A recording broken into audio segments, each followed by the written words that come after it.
welcome to viewers. You're watching Nile TV International. This special edition, special coverage of the 9th Conference of State Parties to the UN Convention Against Corruption, which has kicked off on Monday at the City of Love and Peace, Sharm el-Sheikh, on Monday, and will continue till the 17th of December.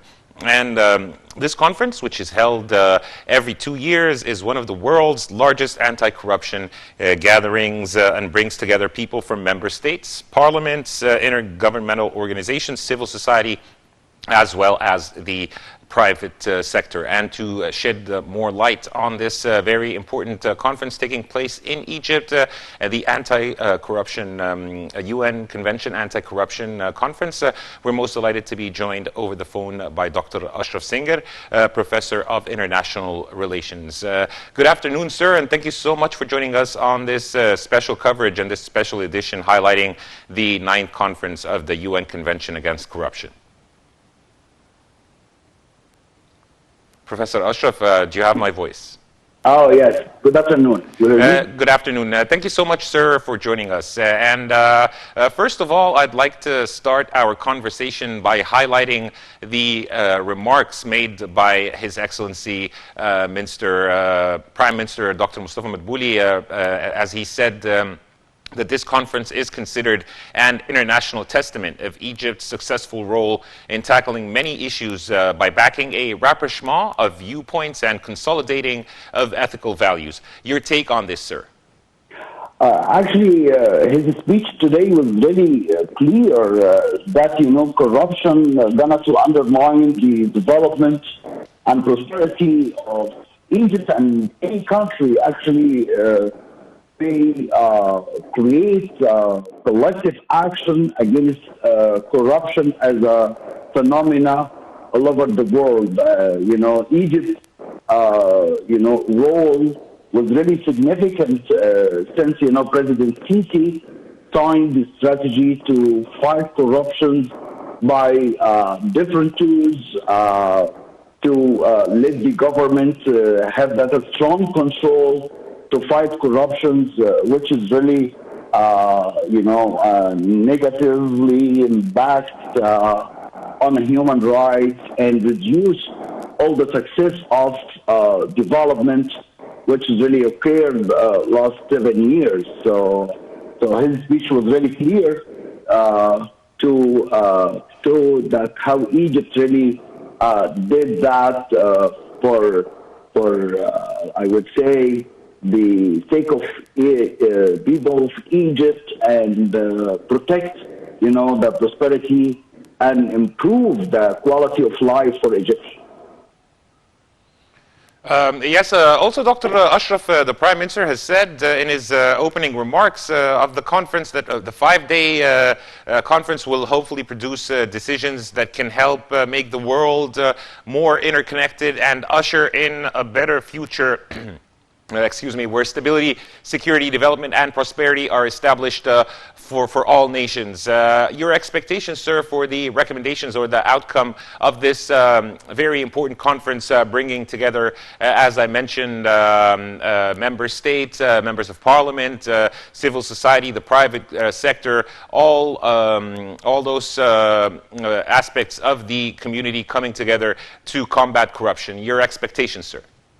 Actually, I think that a huge gathering now in Sharm el-Sheikh give a clear message that there is like a strong will from all leaders all over the world, plus, giving, the path to the NGOs to participate as well.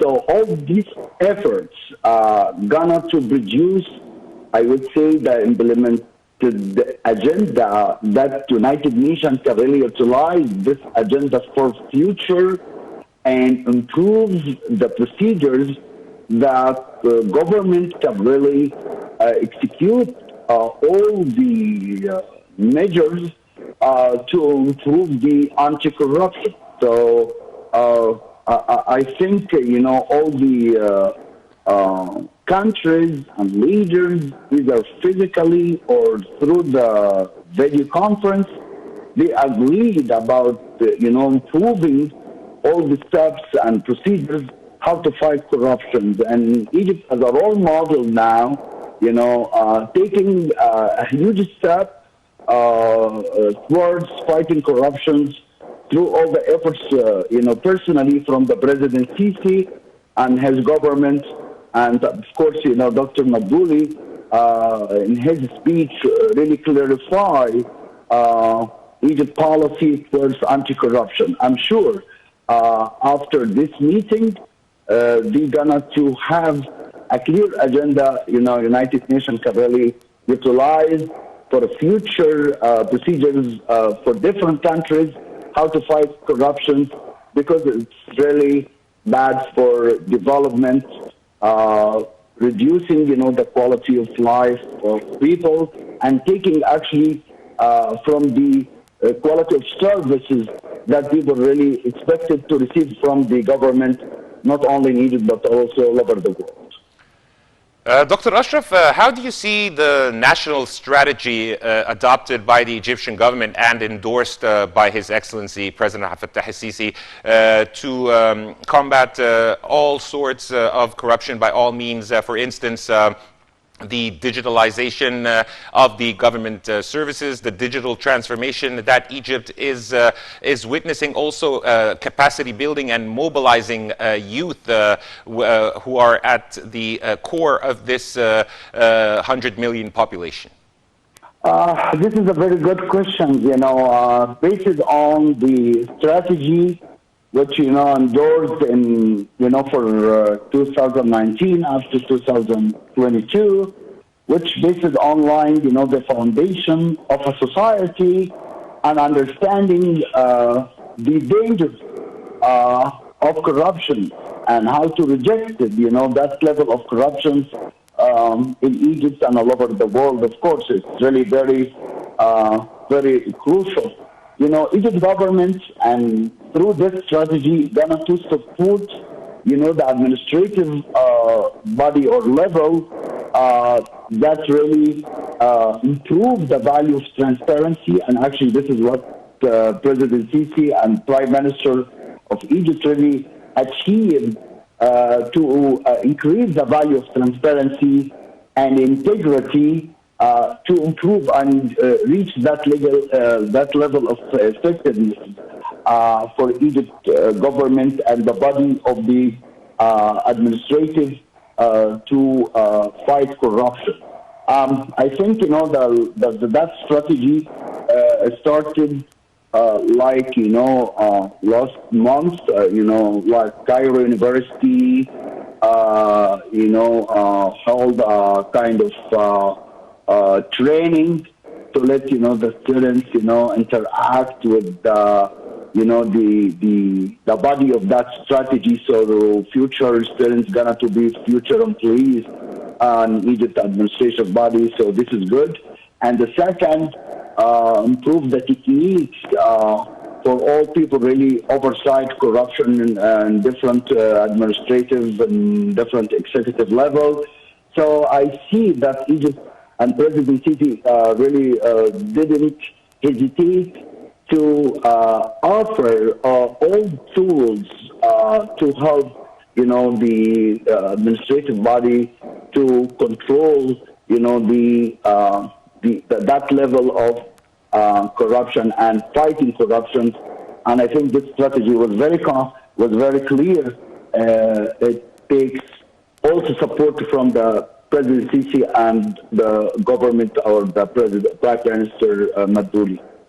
Yes, indeed. Dr. Ashraf, no one can deny that the Egyptian government is exerting relentless efforts on this front to bring an end to corruption and to the grassroots of corruption by many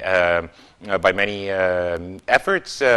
But in your opinion, what do you think are the current challenges facing the Egyptian government and the state to bring an end to corruption by all means?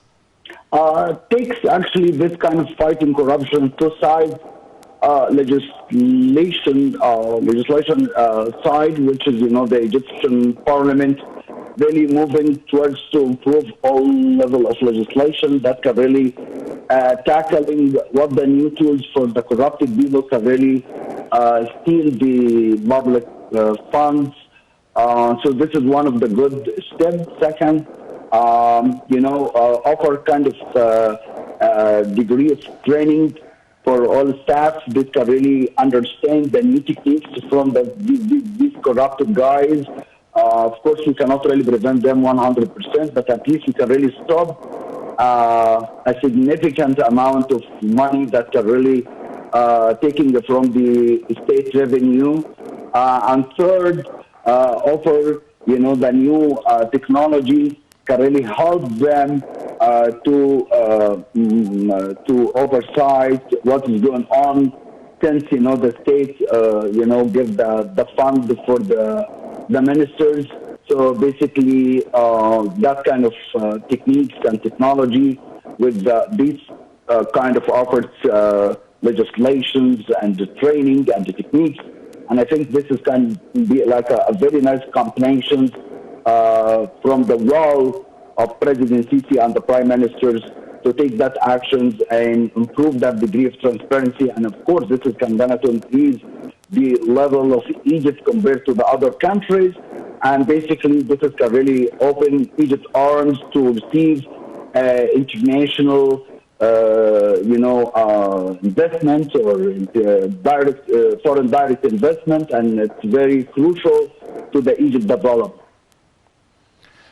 Dr. Ashraf, Egypt, as you're well aware, of course, is presiding over this year's summit or conference, and it takes place every 2 years, and the presidency was handed over from the United Arab Emirates. The importance or the significance of Egypt presiding over this very important conference about combating corruption under the UN Convention, the importance of Egypt presiding over this conference, bringing together member states, different members of parliament, the civil society, also the private sector, the importance of Egypt presiding over this conference.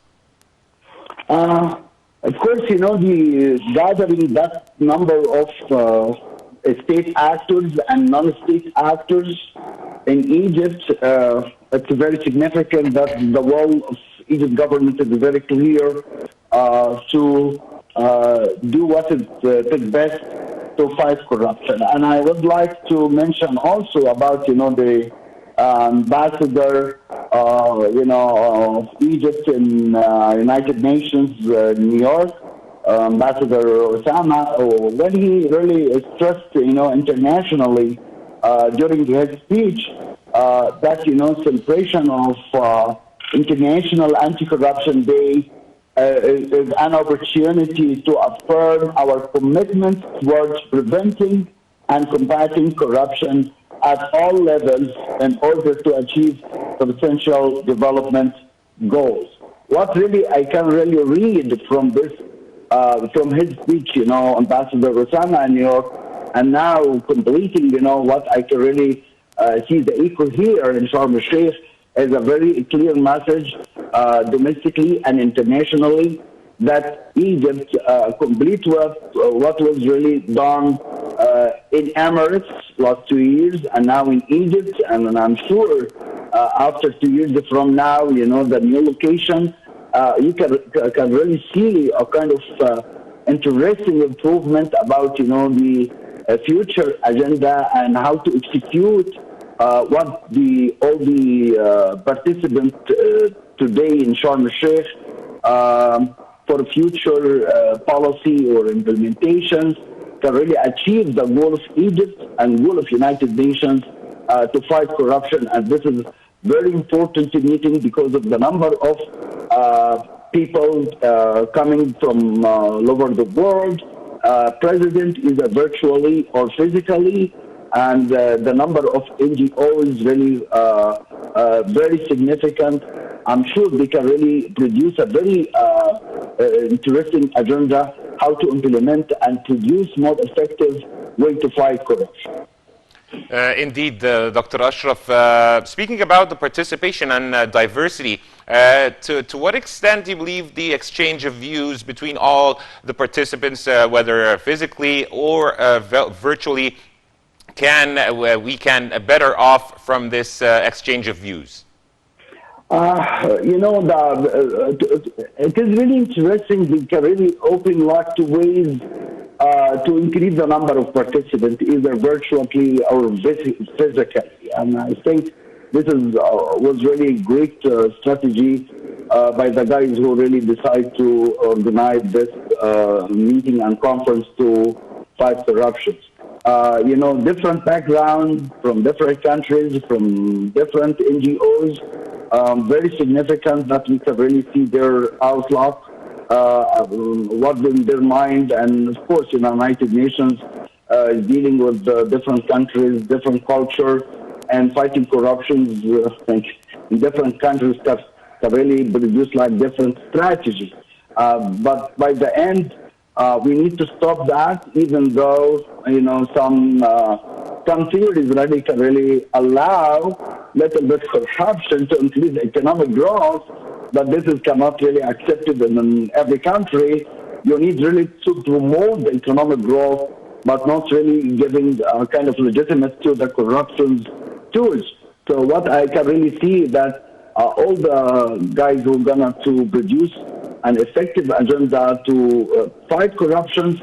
Of course, they have like different background, but by the end of the meetings, I'm sure they can really agreed on specific issues that are really very important to fight corruption. Yes, indeed, Dr. Ashraf Singer, professor of international relations. We really appreciate your insight, and thank you so much for being with us on Nile TV International. And dear viewers, now we go to a quick break, and then we'll be back to resume this rolling coverage of the 9th edition of the UN Anti-Corruption Conference taking place in Sharm el-Sheikh. Quick break, and we'll be back.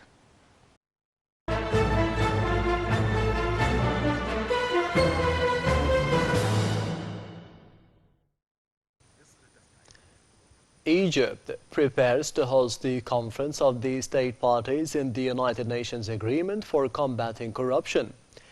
Egypt hosts the 9th edition of the state parties of the United Nations Agreement for Combating Corruption, dubbed the United Nations Against Corruption, that runs from the 13th till the 17th of December at the International Conferences Center at the Red Sea Resort of Sharm el-Sheikh. Sharm el-Sheikh has finished all the preparations to host this conference, which is considered the biggest event for combating corruption in the whole world and reflects the world's appreciation for the efforts exerted by Egypt in the field of preventing and combating corruption. On the sidelines of the conference, head of the Administrative Control Authority, Minister Hassan Abdeshafi Ahmed, and his Saudi counterpart, Mr. Mazen Al-Karmouz, signed the Memorandum of Understanding in the field of preventing and combating corruption.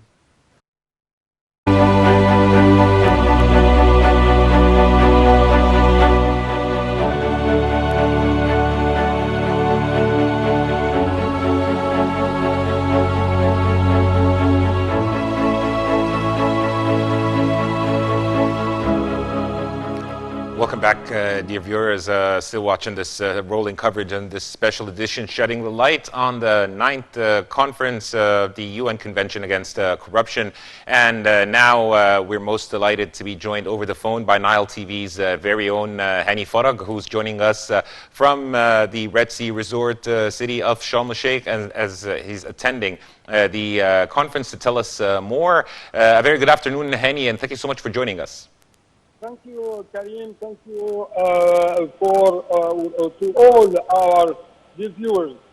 Well, Hani, if you can just walk us through the main highlights of the conference that is taking place, that has kicked off today and will take place until the 17th of December. Yes, what I want to shed light on is these declarations made in the morning in the opening session by our Prime Minister, Egyptian Prime Minister Mustafa Madbouli, who attended the 9th session of the Conference of the State Parties across the UN Convention Against Corruption. our Prime Minister has said today that corruption significantly affects the quality of life, and therefore improving citizens' quality of life curbs the spread of corruption. Also, according to his declaration, corruption undermines development and prosperity towards efforts to secure a decent life for a decent quality of life. Here, the poverty rate, weakness, confidence in public institutions, and negatively impact human rights. Also, Madbouli made some remarks, or made his remarks during the opening session of the 9th session of the Conference of the State Parties to the UN Convention Against Corruption. Mr. said that the conference also will review the implementation of United Nations Convention Against Corruption, the only legally binding universal anti-corruption instrument, and discuss the preventing corruption and improving international cooperation to better tackle corruption and asset recovery. Corruption, a multidimensional phenomenon, is one of the obstacles facing global sustainable development, said Madbouli during his speech. Also, according to Prime Minister, corruption is a local as well as cross-border phenomenon that requires a serious and fruitful cooperation. Thank you so much, Hani, for this detailed input on the main highlights that took place so far at the 9th edition of the UN Convention Against Corruption. That was the voice of Hani Farag, Nile TV's correspondent, joining us from the Red Sea resort of Sharm el-Sheikh. And dear viewers, by this we wrap up this special edition shedding the light on the World Without Corruption conference that is running from the 13th of December till the 17th, and bringing together representatives of member states as well as parliamentarians, civil society, all coming together to exchange views and to renew commitment against combating corruption by all means. Dear viewers, thank you so much for watching, and stay tuned as a lot more is coming up on Nile TV International. Signing off, this is Karim Gamalpi.